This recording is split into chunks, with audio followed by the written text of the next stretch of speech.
नमस्कार. मी शिवाजी काळभोर, पत्रकार, सातारा, यशवंत महाराष्ट्र यूट्यूब चॅनलमध्ये आपलं स्वागत आहे. कराड दक्षिणमध्ये काल अमित शहांची सभा झाली अतुल भोसले यांच्या प्रचारासाठी. त्याच्या आधी एक सभा झाली वडगावमध्ये अतुल भोसलेंची. या दोन्ही सभा खूप मोठ्या प्रमाणात यशस्वी ठरल्या आणि पहिली जी सभा झाली वडगावमधली त्या सभेला प्रचंड गर्दी केली होती कार्यकर्त्यांनी. आणि दुसरी सभा विंगमध्ये झाली अमित शहांची. या सभेला महिलांची उपस्थिती लक्षणीय होती आणि कराड दक्षिणच्या कानाकोपऱ्यातून कार्यकर्ते तिथं एकवटल्याचं दिसून येत होतं. आणि ही गर्दी बघून अमित शहांना सुद्धा थोडंसं स्फुरण चढलं. या सभेचं एक वैशिष्ट्य म्हणजे अतुल भोसले यांनी एक पोक्तपणानं केलेलं भाषण. अतुल भोसले यांनी आपल्या आटोपशीर भाषणात कराड दक्षिणमधील बरेचसे मुद्दे मांडले.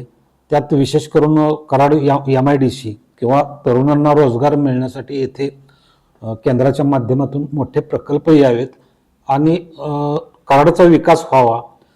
त्याचबरोबर कराड दक्षिणमधील जे घरांचे प्रश्न आहेत त्याबद्दलही ते बोलले आणि त्यांचं भाषण प्रभावी झालं. या ज्या दोन सभा झाल्या अतुल भोसले यांच्या प्रचाराच्या, या सभांवरून वातावरण फिरलंय किंवा वारं अतुल भोसले यांच्या बाजूनं असल्याचं जाणवतंय. आता हे वारं वादळात रूपांतर कशा पद्धतीने घेते हे पुढच्या एक 4-8 दिवसात आपल्याला कळणार आहे आणि त्याचा परिणाम या कराड दक्षिणमधील निकालावर कसा होतो हे आपल्याला पाहायचं आहे. कराड दक्षिणमध्ये अनेक वर्ष 30-35 वर्ष विलासराव उंडाळकर यांनी सत्ता गाजवली. त्यावेळेला भोसले घराण्याची साथ उंडाळकरांना होती. त्यामुळे त्यांची नौका इथं तरुण जात होती आणि त्याच्यानंतर पृथ्वीराज चव्हाण ज्यावेळेला मुख्यमंत्री होते आणि त्यांनी काँग्रेसची ताकद पणाला लावली, त्यांचं मुख्यमंत्रीपद पणाला लावलं आणि तिकीट स्वतःला घेतलं. यावेळी प्रथमच उंडाळकरांना काँग्रेसचं तिकीट नाकारलं आणि उंडाळकर तिथं पराभूत झाले.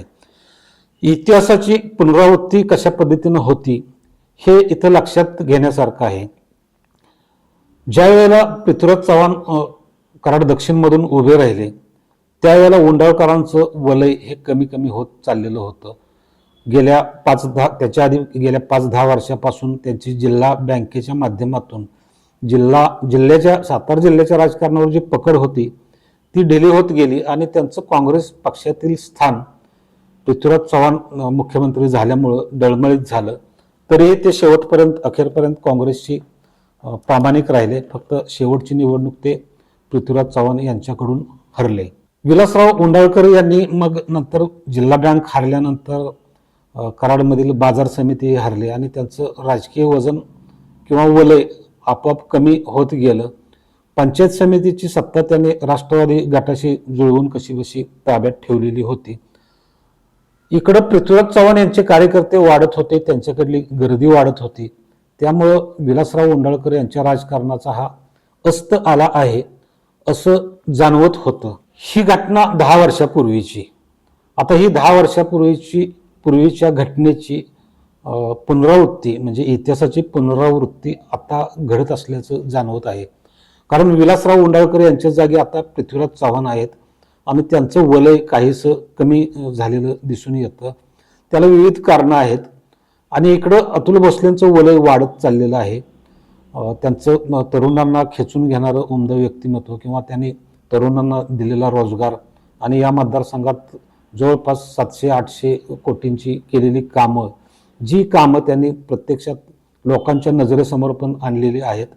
दुसऱ्या बाजूला पृथ्वीराज चव्हाण हे कमी पडत गेले. कार्यकर्त्यांच्या संपर्कातून असेल किंवा नवीन फळी त्यांनी तयार केली नाही. उदयसिंह पाटील यांना मर्यादा आल्या किंवा आपला राजकीय वारसदार पुढे कोण असेल हे अजूनही त्यांनी स्पष्ट केलेलं नाही. उदयसिंह पाटील असतील किंवा त्यांच्या घरातलं हे अजून कुणालाही माहीत नाही. त्यामुळं एक आधार हवा असतो की जर आपला नेता नसेल तर खाली कोणतरी आपल्या समस्या अडचणी ऐकून घेणारा माणूस पाहिजे.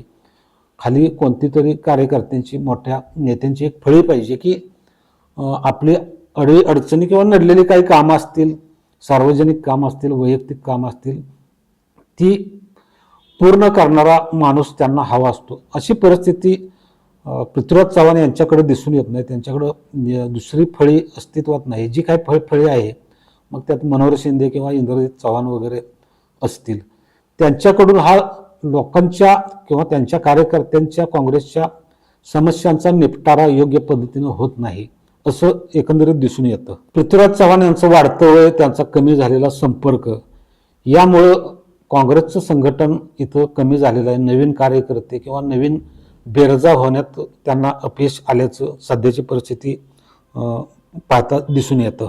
त्यामुळं कार्यकर्त्यांमध्ये जो विस्कळीतपणा आलेला आहे तो विस्कळीतपणा नीट करायचा कसा आणि त्यांना सांभाळायचं कसं, जे कोणी नेते आहेत त्यांच्यानंतरचे मतदारांशी संपर्क ठेवणारे किंवा कामे वगैरे करणारे ते फक्त पृथ्वीराज चव्हाण यांचीच मर्जी सांभाळताना दिसतात.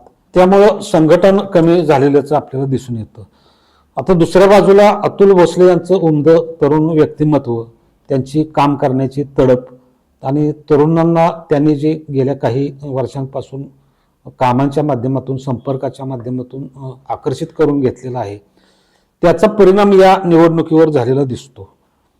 2 कारखाने किंवा शिक्षण संस्था असतील, हॉस्पिटल असेल, या माध्यमातून त्यांना जेवढी कामं करता येतील, लोकांची सेवा करता येईल तेवढं काम त्यांनी केलेलं आहे.